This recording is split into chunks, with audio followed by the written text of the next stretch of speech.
Welcome back to Hardball. Conservative groups like FreedomWorks continue to support those aggressive protests at Democratic congressional town meetings on health care. And now the AFL-CIO is pushing back and plans to send their own people to these town halls for what could amount to a showdown between the union guys, union women, and conservative activists. Max Pappas, love that name, is the vice president for public policy at a group called FreedomWorks. And Gerald, Shea is the health policy analyst for the AFL-CIO. Gentlemen, you're both professionals. Tell me about this. The issues come up whether you guys are AstroTurf or not. Are you a paid official of this organization? This is what you do for a living? I work at the headquarters in D.C. You work for, right. And you get a salary from them? Yeah. You're a lobbyist? No, I'm not. Well, how do you, you're here lobbying. I mean, you're lobbying Washington, you're pushing a point of view. Mm-hmm. How come you're not a lobbyist? I mean, how come you don't have it registered? We're a 501c3. Oh, you're nonpartisan? We're also a 501c4. You're nonpartisan? Nonprofit. And this is, we're supposed to take this for real, that you guys are nonpartisan? But you're spending all your time destroying a democratic health care plan? If you look at our opposition to a lot of Bush's policies, I think No, but right now, you guys are killing these. You're going every town meeting in the world, blowing it apart. Yep, just like we. How many people you got working? How many people are on your payroll? FreedomWorks, whatever it's called. 18. 18 employees. And how do you organize these meetings? These where people do like the Acorn type meetings where they show up at mostly through the internet. You know? Yeah, we've got about 400,000 online members who we can contact with an email database that we have. Send them information about when the town halls are. Give them briefings on the healthcare reform plans. So when you watch television, you see a disruption at a congressional meeting in Long Island. You see one in Philly. You see one down in Texas. You can spot. You know that's coming ahead of time.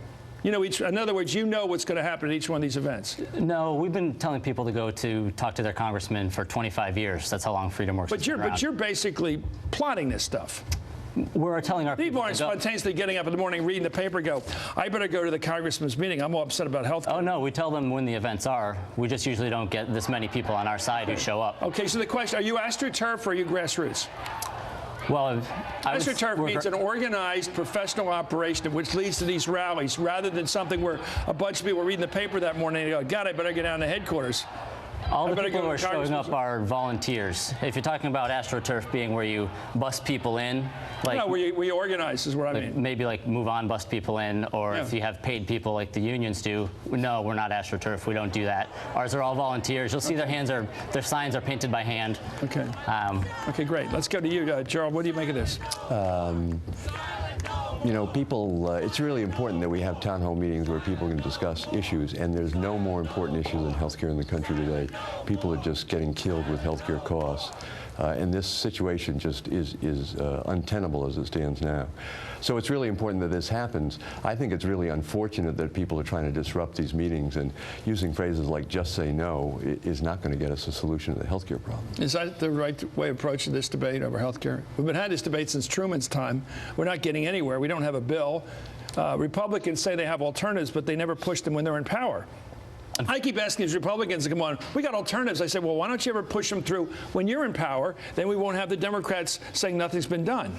That was a huge failure of the Bush administration. We've been calling for health care reform for a decade, and unfortunately we don't see any of what we've been calling for in this proposal, which is why we're opposing it. We want reform. It's just going in the opposite direction of what we've suggested. Well, these people that just say no, are they saying just say no to reforms that stop people from being denied coverage for pre-existing conditions? Are they saying just say no to portability, the ability to change jobs and keep the same health care plan? What are they saying no to? Do they really know, or is it just what you guys feed them? No, I think they know something about the four pieces of legislation that have passed out of committee in Congress. And they don't like those packages as they are. I think maybe they're hoping. Well, they don't seem very sophisticated. They're just yelling no. What do they all say no to? What do they all? If I took each one of these people, put them under sodium pentothal, and asked them exactly what they're saying no to, what do they know they're saying no to? I'd say they're saying no to the Senate bill that's come out of committee. They're saying no to the 3 committee pieces that have come out of the House. They know that each of those has something in common. They're all different aspects, but they all have a movement toward more government in the health care. Well, Medicare is 100% health care. And it's running out of money, and they're afraid. But I've never met a person in the world that wants to get rid of Medicare. Not a single person. But it's running out of money, and they're afraid that we're going to get a system where everybody's health care is running out of money, sort of like Medicare is running out of money. Gerald? As far as I can tell, they're just saying no to government involvement at all. And frankly, that's what got us in the healthcare crisis we're in today. We deregulated healthcare in the 80s, and prices just skyrocketed. Well, some of these imbeciles, and they're led to be imbeciles by some points of view here, say keep the government out of Medicare. How can somebody say so? It's an entirely government-run operation initiated by the government, by the Democrats, Lyndon Johnson back in the 60s. And they say how do you, that's demented talk. Yeah, you can't do that. Medicare is. Well, why do people come and say, just say no, keep government out of Medicare? It's balloon head talk. They must not be, some people aren't that well informed. I'm just wondering whether any of them are. And the projections are that if there were this modest public health insurance option that people have been proposing that are in the bills, it would cover 8 million people, 10 million people. It would not be a huge coverage. This is not going to replace private insurance. It hopefully is going to provide some real competition to force prices down. That's the whole ballgame here, is controlling costs. What do you folks in FreedomWorks want to do for the 40-some million people that don't have health insurance? What are you going to do for them? Well, I mean, just tell it. If it's nothing, say nothing. No, we want reform. No, what do you want to do for them so they get health insurance? Accessible and affordable. We looked at those numbers. A big chunk of those people earn over $50,000 a year. Another chunk qualify for S-CHIP, which is government health care for the kids, Medicaid, which is government health care for the poor, and Medicare, which are 65 and over. Well, why are our emergency rooms packed with people who will wait 4 or 5 hours to get something basic handled that should have been come as part of their primary care? Well, if they're all insured, why are they in emergency rooms? There are about 16 million people who don't fall into any of those categories and would qualify for some sort of government program. And we need to look at ways. Are you saying that people are covered? No, there are 46 million people in America who don't have insurance, but a big chunk of those. No, but are you saying there's no problem with people not being insured in this country? No, I'm saying there's about 16 million who we should probably focus on trying to find a way to lower the cost of health insurance so we can get them insurance. But why don't the Republicans ever do that when they're in power?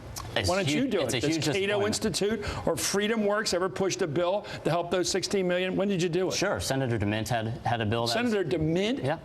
Senator DeMint is an activist for health care. He is the most anti-government conservative guy in the world, and you're saying he had an activist program to do something for the uninsured. John Shadegg in the House, and one thing that their bill has in common is they remove the limit of buying health care over state borders. I can buy anything in one state or in another state except for health insurance.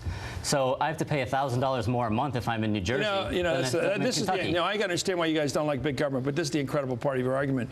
Because when you are in power, Ronald Reagan, they used to say, well, he had a different approach to Medicare. His approach was the MA approach, no approach. I mean, it's fair enough. Just say you're conservative. You're willing to suffer the loss of people who don't have health care. It's better that way than having a big government. That's not what we're looking for. Well, you want it both ways. You want to be seen as compassionate, but not do anything. Let us buy insurance over state lines. Okay, you've had Reagan in charge. You've had George Bush first in charge. You had 2 terms of George Bush Jr. And no time in that have I had somebody come on this show or anywhere else saying, we have to get a Republican health care plan to help uninsured people get insured. You guys are frauds. We were as disappointed as you are. Where was the we? We're pushing them to do this. Guy's the only guy since Truman with a chance to get a health care plan, and you guys are trying to kill it. We think he's going in the wrong direction. You're trying to kill the only plan on the table. Well, it's the only plan that's getting. I'm sorry, you're a witness. What's the AFL-CIO going to do on this? You know, the issue here is controlling costs, and right now we have a monopoly by private insurers. Most states have 2 or maybe 3 insurers who control the entire market, or 75% of the market, which is entire. There's no competition. Their relationship with hospitals is basically a cozy relationship. They pay them to build all these new buildings and add all this machinery and so forth, and the prices are going sky high. And it's not just a problem of some people who don't have insurance. Okay, Gerald, I'm going to be tough with you for 1 minute. Are you guys going to back this health care plan, or are you going to bitch and moan and say it's not enough? We're going to back it. You're going to back it? Yeah. Okay, thank you very much. Max Pappas, thank you, sir. Holy Cross grad. I should be nice with you, but I disagree with your whole crowd. That's all right. Gerald Shea, an Irish guy, went to BC. Up next.